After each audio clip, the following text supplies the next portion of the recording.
97 milliards de francs CFA. Le 16e sommet de la francophonie à Madagascar. Les chefs d'État sont attendus aujourd'hui. Les transformations agricoles. On nous annonce que la BAD a dévoilé les orientations de sa stratégie. Il s'agit de nourrir l'Afrique et de mobiliser 300 à 400 milliards de dollars dans les 10 ans à venir et de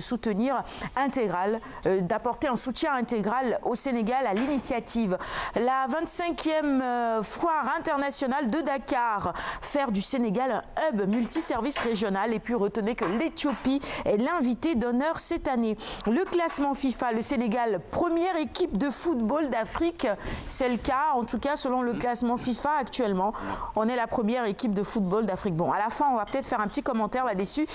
Soleil Grand Air, Elhadj Ndiaye, directeur de la 2S TV, il dit « Je regrette d'avoir créé une télévision d'information ». Et bien pourquoi? Les détails dans les colonnes du Soleil du jour. Libération, maintenant on va à la une du quotidien Libération. Le jackpot aux régions après les conseils des ministres décentralisés. Macky dégaine 2121,27 milliards. Dakar 634 milliards. Thiès 272. Tamba 222 milliards. Kaolack 101 milliards. Matam 107 milliards. Louga 104 milliards. Saint-Louis 288 milliards. Ziguinchor 90 milliards pour ne citer que ces régions-là. On passe à la une du quotidien L'Observateur maintenant. Programme triennal d'investissement public 2017-2019. La nouvelle offensive économique du Macky. C'est à cela que s'intéressent donc nos confrères de L'Observateur ce matin. 772 projets et programmes ficelés, 4 791 milliards de francs CFA investis et 1 184 milliards de francs CFA aux infrastructures. Poursuivons maintenant avec Sud Quotidien. Fraude sur le ciment destiné à l'exportation. L'État perd 3,5 milliards par an. Nos confrères nous plongent ce matin dans les chiffres. Il y a beaucoup de chiffres et beaucoup de milliards. L'économie, en quelque sorte, décortiquée. Allez, on passe à un tout autre sujet et c'est à la une de la Tribune. Insécurité et crise sociale, ce qui ne va pas de l'avis de nos confrères de la Tribune. Le dossier violence faite aux femmes, c'est donc ce que nous propose ce matin le quotidien Enquête. L'autre, insécurité. Les types de violences, ils font un peu le point, sont de l'ordre. Les types de violences sont d'ordre verbal, 86,5%, physique, 27,6% et psychologique, 12,15%. Passons maintenant à la une du quotidien LAS. LAS revient sur le projet de loi sur la Cour suprême et statut des magistrats. Le texte controverse est à l'Assemblée.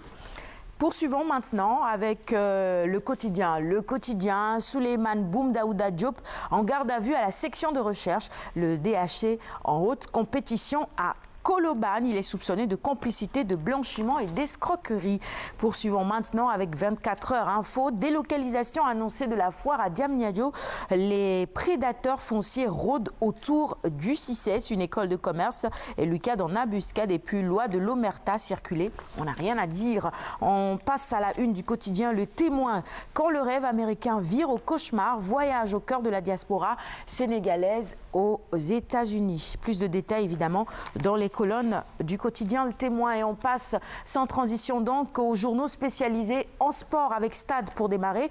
Cheikh Mbengue, défenseur des Lions, il dit « Mon différent avec Aliou Cissé ». Il revient là-dessus donc dans les colonnes de l'Obs du jour. Et puis le Sénégal sur le toit de l'Afrique. Il s'agit évidemment du classement FIFA du mois de novembre. On termine avec le tournoi de l'UMOA.